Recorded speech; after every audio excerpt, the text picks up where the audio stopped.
Welcome, Lindsay. I am so happy and honored to have you with us on the podcast today. Oh, it's my great pleasure. Thank you for having me, Monique. Yeah, this is a conversation I don't take lightly because I know it's the experience of so many people, and I really try to think about, okay, what are some of the questions that will be most helpful to the audience? And so, just to start, I'm talking with psychologist Dr. Lindsay Gibson, author of Adult Children of Emotionally Immature Parents. And I have to say, when I saw the title of the book before I read it, I thought, well, she's not going to say anything I don't already know. Sorry, just because I grew up like many people with an emotionally immature parent. But as I read your book, the way that you have talked about it, validated, it just really helped me to understand, even on a deeper level, about the experience. And I have recommended your book to so many people.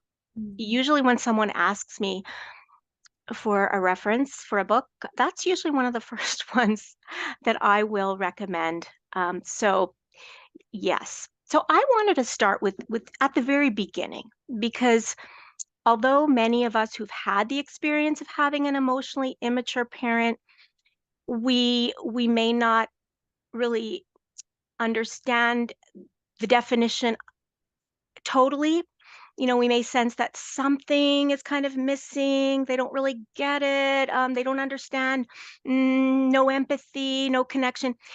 Would you be able to help us understand by sort of defining for us what is an emotionally immature parent? Sure. The first thing I think it's important to realize is that, our development proceeds along multiple strands at the same time. So our development is not a monolithic thing that starts here and moves steadily through. It's like your intellectual development can develop just fine. You can be intellectually mature if you're emotionally immature. Your social skills can develop just fine. You can be popular. You can be at the center of your social group. You can be a leader. All right. You can have charisma and you can be emotionally immature. So, to think about, and also you could be a success. You could be a success in business. You could be a success in academia. Whatever it is that is your skill set for an occupation could also have developed along very mature lines.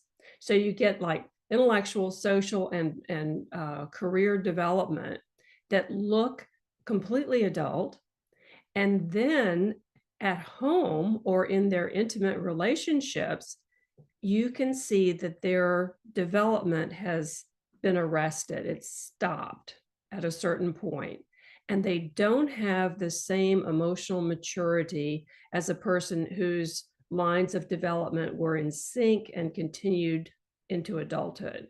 So that's a confusing thing that I wanted to kind of specify first, Monique, because people will say, well, my dad owns his own company, or my mom is, like she's at the head of the, PTA or this or whatever social group it is. Everyone thinks she's the most wonderful person ever. And so this is not computing to think of them as emotionally immature.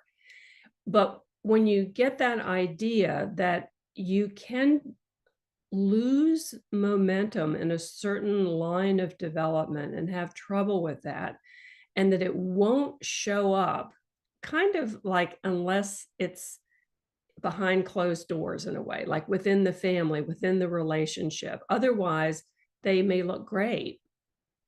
So, to explain what an emotionally immature person is like and what it is that didn't keep up in that strand of their development, we'd first want to realize that they're very egocentric.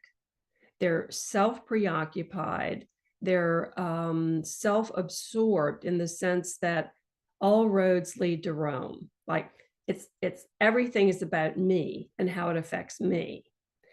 They are at the center of the circle. And they have a really hard time imagining that other people have their own subjective experience, like that other people have an inner world with thoughts and feelings, and that these other people are psychologically real and they're internally motivated. That's something that they don't get to. They tend to see other people more in terms of how they are in relationship to them, whether they're frustrating them or they're gratifying them. It's all about me. And then you can imagine with that viewpoint that they become very lacking, or that they are very lacking in empathy. Because in order to have good empathy, you've got to be able to put yourself in the shoes of the other person and not only imagine, but sort of feel your way into their experience, right? So when you can't do that because everything is centering in on yourself, you don't understand that other people may have certain reactions to you. And without that empathy, you are unable to repair the little, little things that go wrong daily in any kind of relationship. Instead, instead of um, apologizing or letting you know that they understand how they affected you, they're far more likely to double down, restate their position, and tell you why you're wrong. So even their ability to repair their missteps in relationships is really impaired. And then we have their trouble with self reflection. They just don't look at themselves as a factor in the equation of relationships. So if something goes wrong between them and another person, they're not likely to say to themselves, gee, I wonder if it was something that I did. Like, did I have a part in this? Is there something I'm not aware of that I'm doing? They would never ask themselves that question because they tend to be pretty on the surface. So if it looks like that to them, that's what it is. And also, that affects their ability to change. Because if you don't self reflect, there's no basis for you to initiate a process of changing your behavior or your thoughts or your ideas. And then finally, their relationship to reality is not great. And what I mean by that is that they tend to believe that reality is what they feel it is. In other words, if you tell me that you don't want me to come in your house without knocking first, and I feel rejected because I'm your mother and I always walk in your house whenever I want to, and I feel like I'm being rejected and abandoned and disrespected, well, that's what's happening. I don't see it that you're making a request or setting a, reasonable boundary. In my reality, you have abandoned me and you have rejected me as a person, lock, stock, and barrel. So their feelings govern their view of reality. Now, because they have kind of a low stress tolerance, this is immaturity in general. Little people have very low stress tolerance. Anybody who's raised a child knows this stage. It lasts a long time, but they also restructure reality in their own mind to make it easier to deal with. So they will dismiss, deny, distort what happened in order to make it into something that's more manageable and face saving for them. So that's a that's a 2-minute mile, a little tour through emotional immaturity, but that's the overview. Yeah. And if I had a checklist, I'm like, check, check, check, check, check, check, you know. Yeah, wow. So the first thing that I really want to ask your opinion on, because I think that this is a question I know I had, and that is, is this something that they don't have the capacity? Does that mean that it's something that was not developed, so they just don't have it? They weren't, I don't want to say born with it, but it's not there. It's just not there. They're without it. That's a great question. And I don't know if anybody has the answer to these kinds of nature, nurture questions, because, we just can't do experiments on it to prove it one way or the other. But I suspect that something has gone wrong for them in their early life, especially around their connection with a caretaker. And I think that the opportunities for learning how to repair that, in an ongoing relationship, we're sometimes we're mismatched with each other. We don't jive, we don't understand each other. But there's something about emotionally immature people that suggests that they're much more likely to have more of those misunderstandings with people, and then less of an ability to work it out with them. So, did that occur very early in their childhood? Very possibly, since a lot of those kind of subliminal interpersonal behaviors get laid down at that point. Does that mean that they can never change? No, I think that they can change, but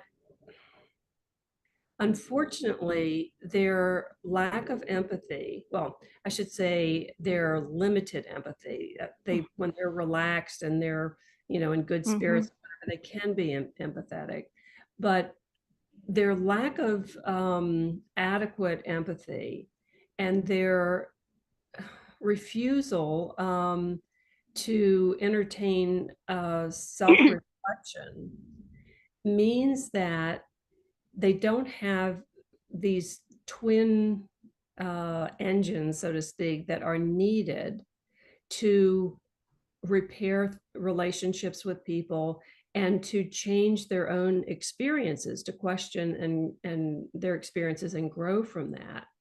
So unfortunately, there are a couple of characteristics that tend to keep them stuck.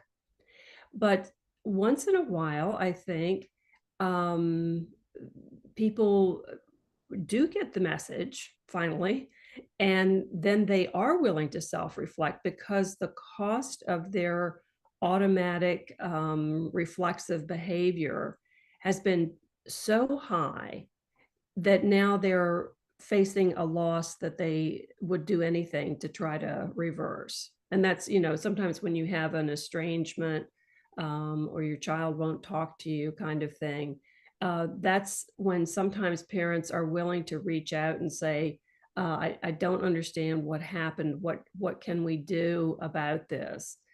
And, and to me, that says that some people can change. But as a group, I would say that their personality characteristics kind of work against that most of the time.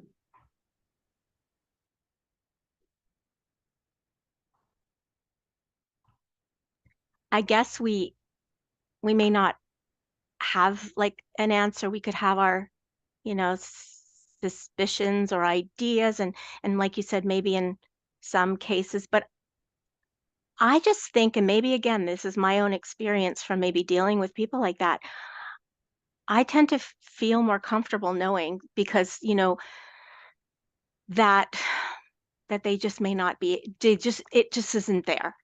Mhm. And when you there's almost when you know that it's just not there, there's a way that perhaps you can accept that, not saying you like it or you don't want it different, but that it's not there, therefore you can't expect it to change. Otherwise, you might keep trying and trying and trying and trying and not see any changes. So yeah, that's kind of what I think. Yeah, I agree with you, because what Hmm. you're talking about is getting to a point where you can enter a state of acceptance, that you have thoroughly tried it out. Yeah. given it your Mhm. best shot and nothing's happening or it's getting Mhm. worse. So I think that people do reach a point where they accept for themselves that, and not only did I try in the past, but I have tried knowing what their limitations are now. I've tried to reach them the best way I know how, Mhm. but I'm not getting anywhere. Mhm. And to reach a state of acceptance that they probably are not going to change, Mm. I think does give you that freedom to find other ways of relating to them, so that you're not beating your head against a brick wall. Mm. Yeah. Yeah. So maybe we could now, we talked a little bit about what an immature parent can look like. And maybe you can talk a bit about when this does happen for children, what what kind of responses do children have growing up when they have this kind of response to a parent? I know you mentioned like there's a loneliness that's internal. Maybe you can talk about kind of what the experience is like for the child and maybe how it can show up later on in life for the child that becomes an adult. Yeah, that emotional loneliness that you referenced is something that adult children of emotionally immature parents frequently experience and have no idea where it comes from or Mm. what it's about because they're like fish in water. They grew Yeah. up in the water. That's all they know. It wouldn't occur to them that there was something missing in the water Mm. because this is what they've lived with. Oh. So when you don't have sufficient connection with your caretaker, your loved ones, you feel the lack of connection, just like you would feel the lack of an essential vitamin or mineral in your Mhm. body. Mhm. Okay, we're made to need certain things to be in optimal health. Mhm. And it's the same thing for our emotional and mental health. So there's no getting around that. If you didn't get it, you're going to get a signal from your body, your heart, your soul, whatever you want to call it, that will say, I'm lonely. Mm. I'm missing someone or I'm missing something that I desperately need in order to feel whole and safe. Okay. So that's the most striking absence that people can feel and Yeah. that people identify with immediately when you start talking about it. They know Yeah. exactly what you're talking about. Yeah. They've felt like they were on their own. Another thing, though, is that they grow up with people who, as I mentioned before, are just not interested in their inner worlds. In fact, one of the chapter titles of my second book says something like they are hostile to your inner world. And the editor said, Lindsay, are you sure you want to use that word hostile? Like maybe we want to say unreceptive or it's like, nope, that word's got to stay because it is hostile. Because when you bring out how you're feeling and thinking, and if it doesn't mirror them or what they're expecting from you, they do get hostile. They want you to change. They don't want that to be a part of your inner experience because it messes up their sense of security. So that hostility towards your inner world tells you that there's something wrong with you. There's something wrong with the way you think, or there's something wrong with the way you feel, or maybe you're just selfish, or maybe you're crazy. And this kind of distortion of your motive and your essential personality really makes you wonder if it's safe to let other people get to know you at a very deep level because the people that knew you the very best acted like something was wrong with you when you got too close to them, when you showed too much of yourself. Oh, and Monique, I want to mention too, I forgot to say this earlier, that another characteristic of emotionally mature people is their difficulty with emotional intimacy. And what that means is that if I wanted to get close to you, I might tell you something about how I really feel or what I really think to allow you to get to know Yeah. me. Okay. And then hopefully, if you're interested in getting to know me, you might reflect on that, say something back, be reciprocal, and then you might share something with me about you, okay? Hmm. That you had a similar experience, or maybe you understand what I'm talking about because this thing happened to you. Now I know you a little bit better. And I reflect to you what that experience must have been like for you. And then and it gets to the point where we know each other now at Yeah. a deeper level. And it feels It good. feels so good. Feels safe, Yeah. it feels energizing, it Mm. encourages you, you know, Hmm. to live.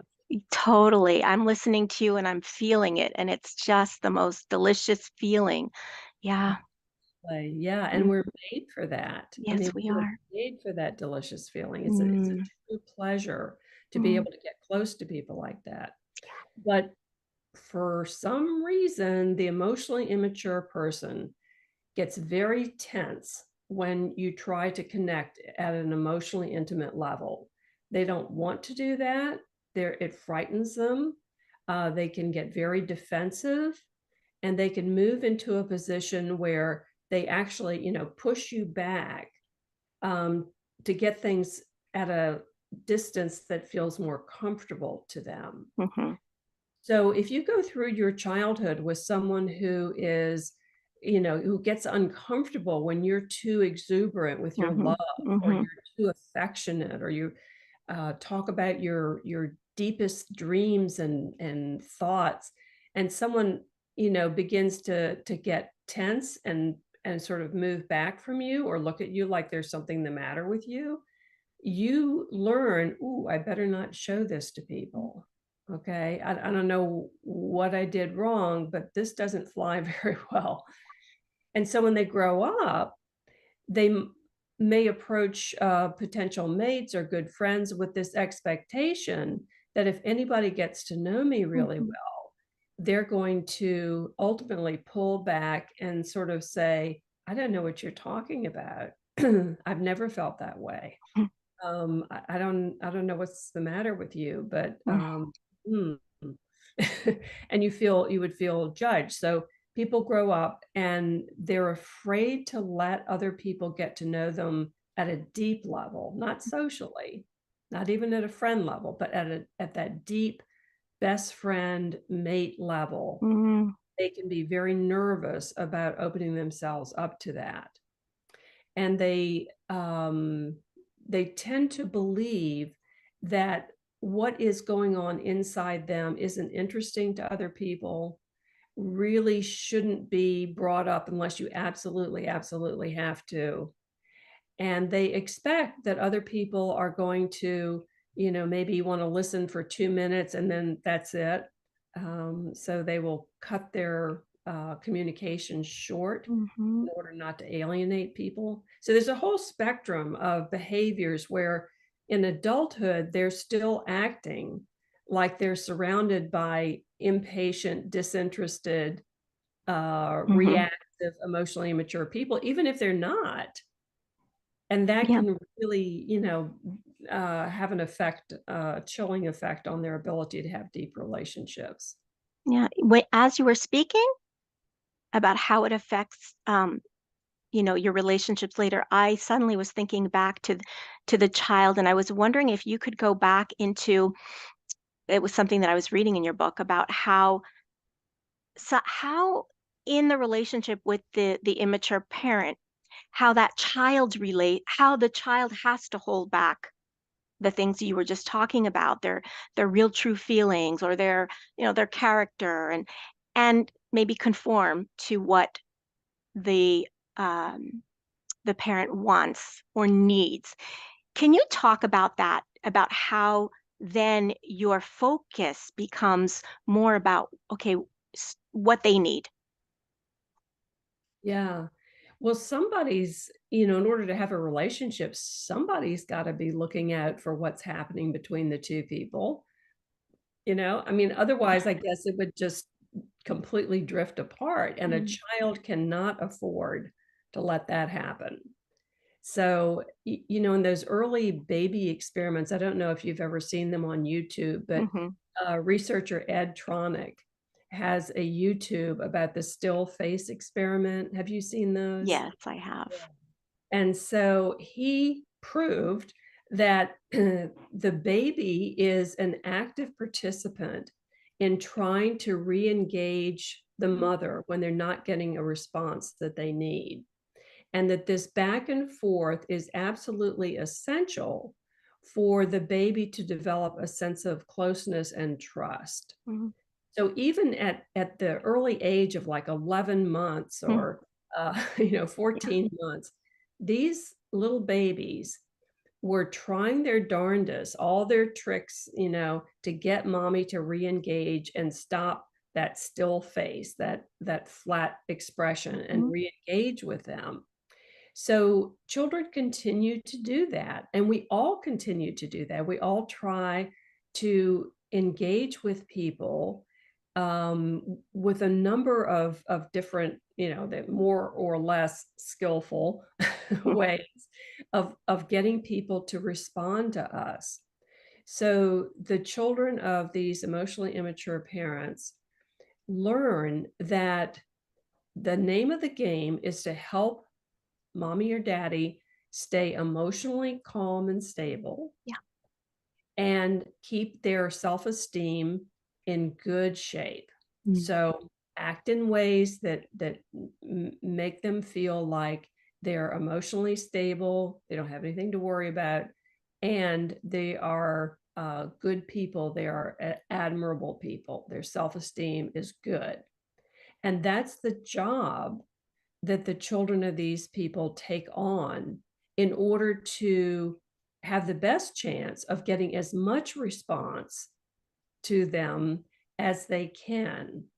Because if the emotionally immature person gets at all stressed, remember I said their stress tolerance isn't great. mhm, If they get at all stressed, they kind of, you know, constrict inside. They become very wary, very, um, well, some of them go all the way to suspicious, but even before that, they just become on guard. Uh, they pull away, they pull in, and they are on the lookout, kind of vigilant about, what's going to happen next. That is not exactly what we associate with good mothering, right? Or good caretaking. A tense, wary, vigilant, stiff parent mhm, is not going to reassure that child's sense of safety mhm, and attachment and connection. So the child learns, don't do anything mm, that could be stressful, right. because when they're relaxed enough, Yeah. they are much better parents. Mhm, They can be responsive, they can be funny, they can do things with their children that are enjoyable. It's just that they are so quickly and easily sent into that defensive yeah. position, and the child just learns not to stir that up. Yeah, right. Exactly. Amazing, the way that you described that. And I think many people can relate to that. And would you say that that's sort of the fawn response? You know, people pleasing my mom or dad so that I can keep them in a happy, calm, relatable, safe place. So Yeah, I could be safe. absolutely. That's a good way to put it. Mhm. Yeah. Okay. So, it seems like in a way that's a little bit also becoming a parentified child because you're trying to manage their emotional responses. Um, yeah. And also, maybe you can talk a bit about a parentified child. I would imagine that also must come to play a lot in these kinds of relationships with emotionally immature parents. Yeah, it does.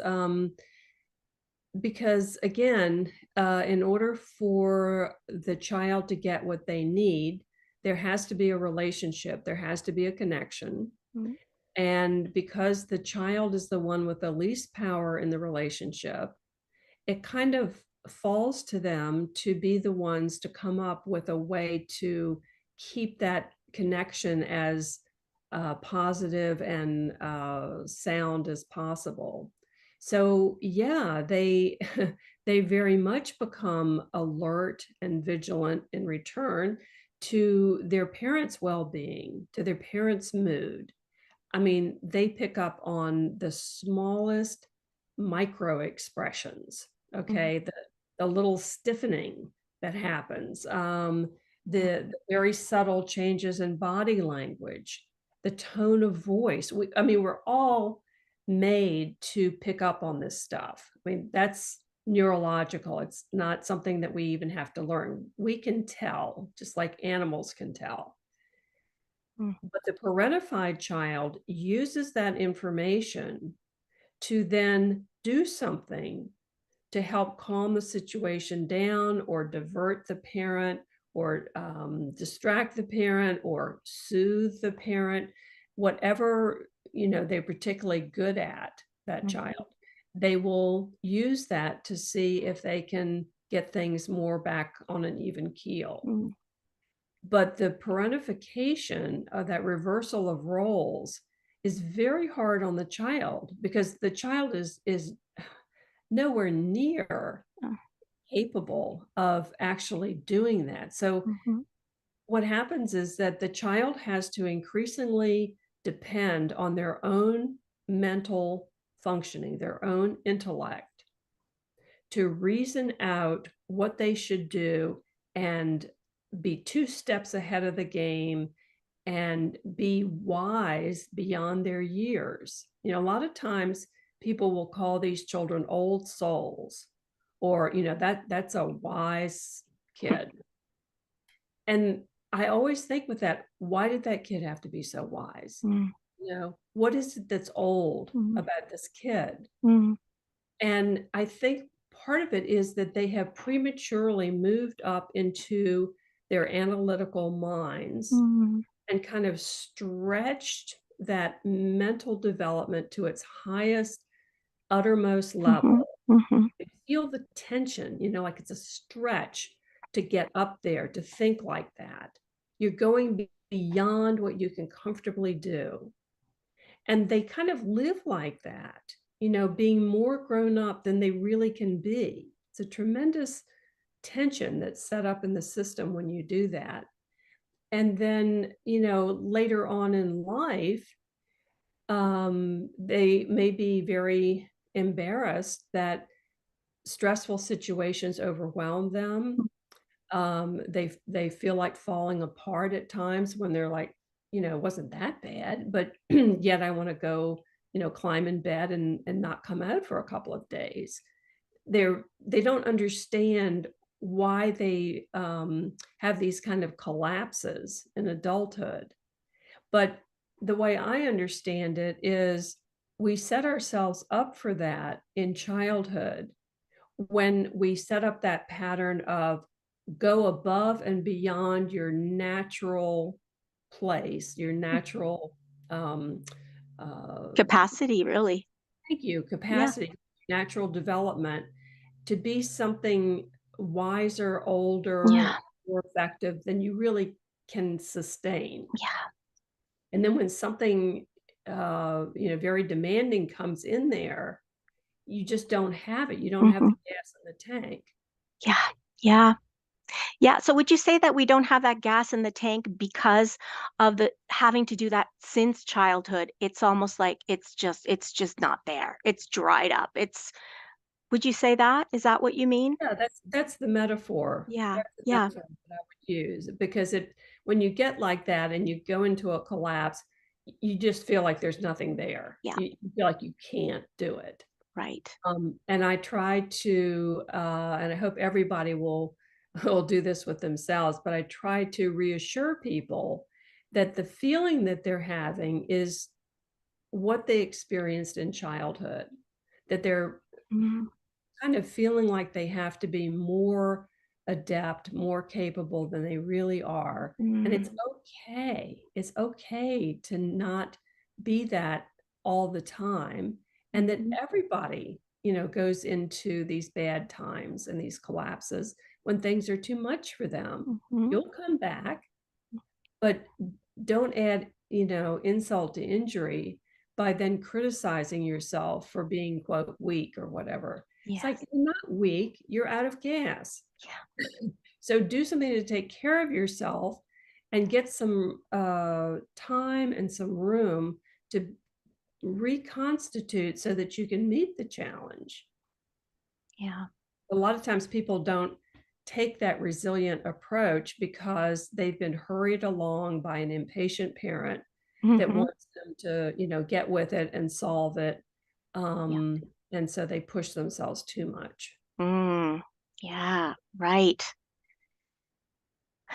This is such a great conversation. It's so great. So you talked about something that I made a little note about because I thought it was interesting about how as children we can come out two ways when we've been raised by emotionally immature parents. You said something about the internalizer and the externalizer. Can you briefly just explain what you mean by those two? Yeah, those terms were my effort to explain, or maybe I should say describe, two reactions to having emotionally immature parents. Now, the people that show up in a therapist's office are likely to be the internalizer types. These are the people who are listening to podcasts, who are reading books, or going to therapy, talking to their friends. They're trying to figure it out. The internalizer type has this capacity, and they seem to have it from a very young age, this capacity to take things in, to pay attention and try to make sense out of stuff. Mhm, They like to learn, they like to process stuff, and by taking it in and thinking about it, they're trying to understand what's going on about other people, about themselves, about the nature of life, about the nature of the world. They're just curious, you know, mhm, and they have this sense that it can be figured out, that, you know, things do make sense. And when they get an answer, oh my gosh, they're so excited, you know, because it's like they're trying to figure out that unified field theory of Einstein's, you know, like what is it that makes the world tick? What is mhm, it that makes people tick? So they're like that, the internalizers. Unfortunately, that same characteristic means that they will inappropriately blame themselves when things go wrong mm, sometimes because they tend to take it in and work on it. So, one of the things that we have to do in therapy with these people is we have to help them realize that a lot of the things they've experienced weren't their fault, and that it really is a question of them understanding why the other person behaved this way instead of taking responsibility for something that wasn't theirs at all. It mm, was this other person's personality issues. Now, the externalizer, who can very easily be a sibling of the internalizer, the externalizer doesn't deal with stress by thinking about things or processing things. The externalizer deals with stress by acting out. They see the world in terms of externals, like this thing happened to me, and so I did this thing. This person treated me this way, so I felt this way, so I did this thing. It's always externalized, and they don't do the self-reflection that would allow them to see what part they're playing in their own troubles. Everything is somebody else's fault. Somebody else is to blame. I mean, sometimes this this is attains ridiculous proportions. I mean, you can't believe what they're denying or how they're blaming other people for something that is so clearly, their own fault, but they just never see it. Mhm. And it appears to them like, stuff is falling out of the sky on their heads, and they have no idea why. Mhm. Mhm. Just, they have such bad luck. Yes. Oh, I'm laughing because that was something I heard. I have Yeah, such bad luck. yeah, and Yes. people are so mean to Yeah. me. Yeah. Well, maybe we can talk a little bit about what we all want to know. So let's say we have these relationships. We've had those relationships as children. We have them now as an adult, and we just are tired. And we want to know how we can start to feel better about ourselves, to have more agency, and also how we can manage this relationship in a way that feels healthier. Yeah. And I like that word manage because I think that's the right attitude. Um, at an emotional level, a lot of times what people want is they want a closer relationship with the person. But what I usually present as an alternative to that is that you can manage your interactions with them in ways that are less frustrating to you and more conducive to you getting what you want. Um, for instance, if you have something that you want to get across, like maybe it might be when I come to visit, I'm going to stay at a hotel instead of staying at the family house. And you know that this is going to cause an uproar with your mom or with your dad. And so you're afraid to do it. You're afraid to set that boundary or make that request, but you decide to go ahead and do it anyway. Instead of it being about, oh my gosh, how am I going to tell my mom this so that she doesn't get upset? That can't be your goal, because whether your mom or dad is upset with your boundary is not something that you have any control over, naturally, right? Right? Um, and if you make that your goal, you're not going to know what to do next when they do what they do, which Mm. is to say, what do you mean you're not staying with us? You always stay with us. Family stays together. This is Thanksgiving, so forth. So, what we do is we look at what is the specific outcome that you want. Well, I want to end up in a hotel room on Thanksgiving night after the meal. Okay, that's what we're headed for. And then everything becomes about managing the interaction to that outcome. It may be that you have to go through several iterations of mom being upset or dad telling you to stop making mom sad or this is ridiculous or whatever. And you may have to realize that that's going to be the way it is for a while, so that you just keep respectfully repeating what you want to do and what you're going to do, and you're nice about it. I mean, most people, especially internalizers, do not want to be these harsh, Mhm. assertive, impervious warriors going in to put people in their place. I mean, that is not at all comfortable for an internalizer type to do. They want to get along with people, they don't want to hurt people's feelings. So you can do this all in the most polite, Mhm. nicest way that you feel totally comfortable with, Yeah.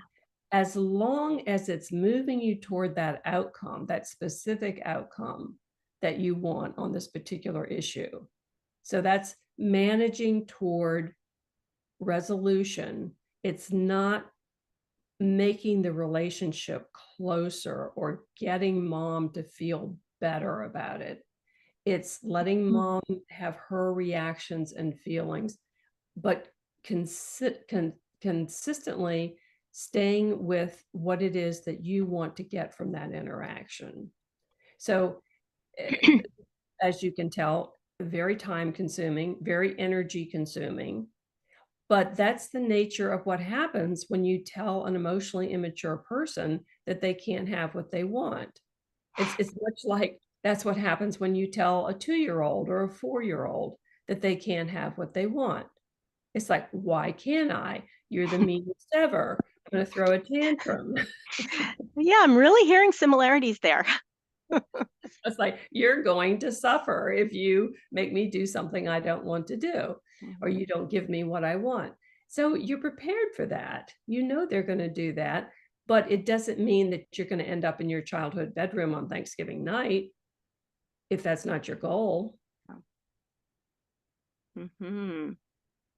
So really thinking about what is it that you want and sort of preparing for the conversation. Would you how would that look like in your mind preparing, like Yeah, rehearsing it? yeah, you certainly do it in your mind. A lot of people like to write it out in journaling. Mhm. Like, okay, let's just start, and everybody realize that you're extremely anxious when you do this. Okay, just that goes with the territory. But you write down what you want to say. You feel your anxiety. You imagine what they're going to say back. You feel your anxiety, and then you think. You give yourself time to think. Like, okay, so if she said, "That's ridiculous. I can't believe you just said that to me." All right, now I feel my anxiety. I feel how bad I feel. Okay, and what would I say back? What would I say back? So Mm. you give yourself time to come up with an answer. One of the things that emotionally mature people do that's so disconcerting is they will rush you, like insist on an answer right away or get in your face with one of their, like that's ridiculous or whatever. And you're put on your back foot and you feel like you have to respond right away, but you don't. At that very moment, you can say, I have to go to the bathroom. I'll be right back. And you can go give yourself a break, think of what you want to say, and return. You never have to feel rushed. That's one of the things that makes people feel the most insecure in these interchanges. So when you are practicing it, you can do it in your own mind. You can do it in journaling. You can get a friend to role play. I role play a lot with my clients about what they would say, and we do it just like that. I'll pretend to be the parent, and I'll say one of those sort of challenging things, and they'll go, and I'll say, okay, let's just stop. You have all the time in the world Mm. to think of what you want to say. Just pause it right there. Take a breath. Now let's think about what you might like to say to that. They have never, I guarantee you, done that in their life. No. They have felt like they had to quickly come back with some shattering Yeah. statement that was going to, somehow put the person in their place, and they were going to show them who's boss, or it doesn't work for them because they're not the bulldozer type of person that comes naturally to. Mm. So you have to use your own personality style when you're setting these limits with them. I really like the idea of the journaling practice because you are giving yourself that time, Mhm. and that feels like you can have a little bit of control in that because you're practicing, you're preparing for what may happen. Um, yeah, I love that. That's really, really nice and really, really helpful. Um, so, I mean, honestly, I could keep you here for another 5 hours, but I won't. But maybe I'll have you back if you would like to. I so appreciated this conversation so much, and I would recommend that people listen to it a couple of times. I know I will. Is there anything, Lindsay, you'd like to say before we come to a close, either about what we talked about or if you want to add anything else?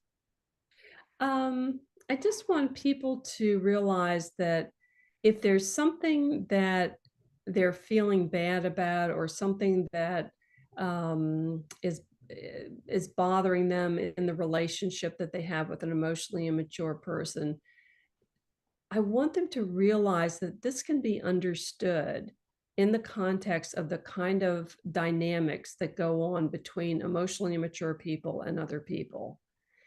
And to please keep that in mind and not fall into the kind of brainwashed conditioning that happens that makes people very self-critical and very down on themselves when they don't please other people or when other people don't agree with them. Okay, that self-criticism can come in such a debilitating way.